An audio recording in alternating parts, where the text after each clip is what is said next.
Nimaligini deydi. Siz bundan xabaringiz bormi menimcha bunaqa narsadan allaqachon, ha? Lekin yozishda xato qilib qo'ymasligimiz uchun kerak. Xo'p, qaranglar. Bolalar, at, in, onni biz vaqtga nisbatan qanaqa ishlatishni o'rganamiz. U at, on bor-ku, ba'zida joyga nisbatan kelib qoladi. Tushundingizmi? Lekin vaqtga nisbatan qanaqa ishlatishimizni o'rganamiz, xo'pmi? Prepositionlar juda ham borki, nima topikda, nima deydi? Injiq topikda. Birovga on kelib qolgan joyga ikkinchisiga in kelib qoladi. Uni bilmasangiz bu yerda neto qo'ysangiz ketdi. Tushundingizmi? Bundan xabar bo'lar, yaxshigina xabar bo'lar, qo'l ko'tarsin. Молодец. Ustada degani. Ha? Молодец, молодец, ha. Yaxshigina xabaringiz bor, ha? Qayni bari qilib qo'yasiz. Sizda bor. Sidora, bu ham yaxshigina xabar bor, ha? Biz sal tezroq o'tib ketamiz, xo'pmi? Sal tezroq. Birdan gruppa katta o'qitamiz. Demak, esdan chiqarmanglar, vaqtga nisbatan qanaqa qo'llaniladi? At, in, on. Tushundingizmi? Birinchisi, at kelibdi qaranglar. Men mazmunni tushuntirib beraman, mazmunni. Soat borki, vaqtga nisbatan har doim at kelgan. Tushundingizmi? Soat demak, o'ylab qaranglar, o'ylab ko'rasizlar, vaqtga nisbatan soat bunaqa soat borki, domaloq aylanayotgan necha bo'layotgan sonligi. O'sha soat necha bo'ladi deganda at bilan keladi va da deb aytiladi. Soat 8da, 9da, ha? Our class starts at, let's say, 3 p.m. 3 o'clock degan narsa bo'ladi. Tushundingizmi? AM PM farqini bilasizmi? Keyin soat bo'ladi-ku. Masalan, nechadir soat ko'rsatilsa, the time at 7 o'clock. Soat 7 deyapti. Soat 7 deyapti. Demak, soatga nisbatan qanaqa soat strelkalari bo'yicha aylanayotgan necha soatligini bilish uchun biz at bilan ishlatamiz. Tushundingizmi? Keyin bayramlar bor. At Christmas deyapti. At Easter deyapti. At the weekend. Christmas yangi yil emasmi ustoz? Ha, qarang, Navro'z deydi, men tushundim. Tushundingizmi? At, ha, Navro'z deb kelasizlar. Hozir Christmas nima bo'ladi? Easter bu o'zlari bayrami. Holiday degan, aytaylik, qanaqadir ozgina dam olish kunlari ham kichkina holidaychi deb qaraymiz-da.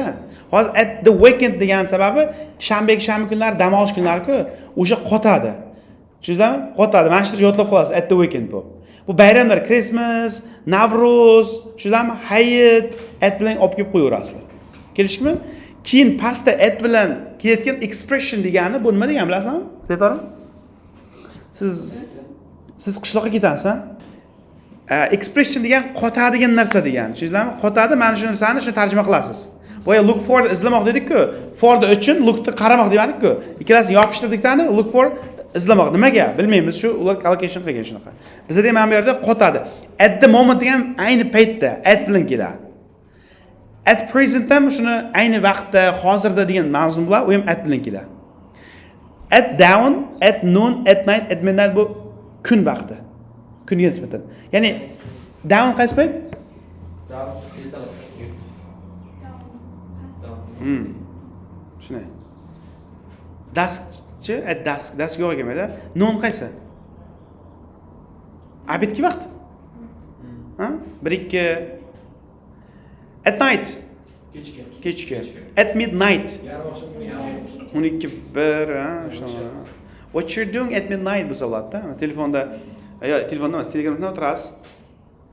Shuni bitta xabar qilasizlar, onlayn turadi-da. Shuni yozsangiz, what are you doing at midnight? Nima qilyapsan desa, keyin chip o'chib qoladi. Va qizilchasi o'chib qoladi. Men bitta tanishlarim borda. Keyingisi in vaqtga nisbatan qanday emas? Buni oylarda oldin barcha 12 oyga ham qo'yavering. Tushundingizmi? Keyin to'rttasi aslimizga ham in bilan qo'yamiz. Xo'pmi? Keyin yillarga nechanchi yil tug'ilgansiz? In 2010 bo'ladi. In. Tushundingizmi? In. Yilda siz 2010 bo'lsa 2010 deb alohida ajratib qo'ysak bo'ladi. Qanday? Yo'q. 2010 qo'yasiz. 2010 qilsa bo'ladi. Ikkita raqam nollik kelsa 1000 ga olish kerak. Shu. King's century asrlar oldin 21-asr in bilan keladi. Tushundingizmi? In the 21st century, ha? Expression yana qotganlar bor. Mana shu narsalar hamma chiqib og'zak etib beradi. Bu prosta grammatik emas, bu speaking de narsasi bor. Tushundingizmi? King's expression qotganlar 4 ta vaqt bor-ku, ertalab bor, abed bor, kechqurun bor, ha? In the morning, in the afternoon, in the evening bo'ladi, de bilan. Yodlaysizlar. Chiqasizlar, menga og'zak tap urib berasizlar. Keyingisi Vaqtga nisbatan, ya'ni 1 soatda yetib boraman, 2 soatda yetib boraman, 1 minut yetib boraman, 1 oyda ichida olib kelaman deymiz-ku. Vaqt ichiga nisbatan gapiramiz-ku, o'sha ham in bilan olamiz mana. In an hour, in a minute, in a week, in a few days, in a month, in a year. Tushundingizmi? Yodlanadigan narsa. Keyin kunlarni olddan, hafta kunlarini aytyapti, to'g'rimi? On Monday, Tuesday, yettitaga ham nima qo'yaverasiz? 7 ta hafta kuniga ham on.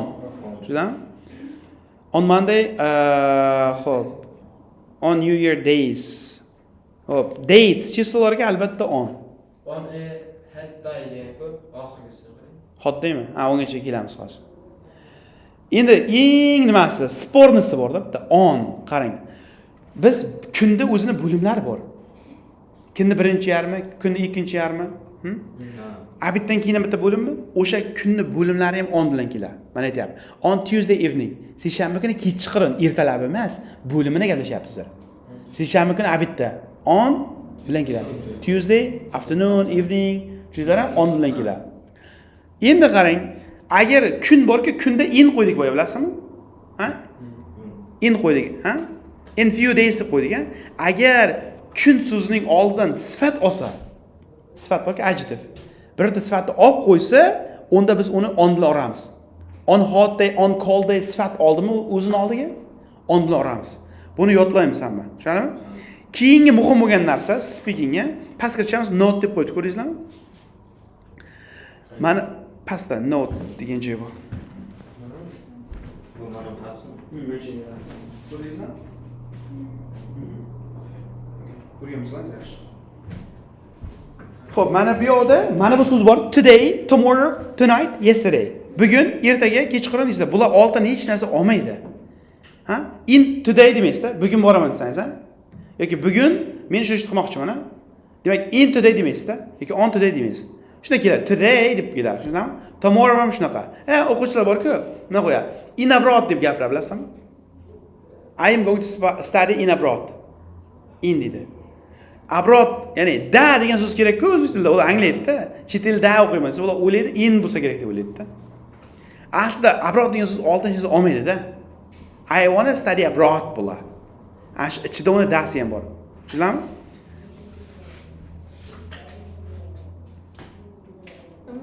Kecha. Juda katta rahmat. Ana kart berasizmi? Past kart. Sizdan. Uni men ochmagandim aytganda ertalab. Ertalab yangi o'g'irga qilib yotdi ertalab. Tomonmi? Mendami? Menga bermadi. Menga bergan stol ustida turardi. Yo'q, past so'rayman.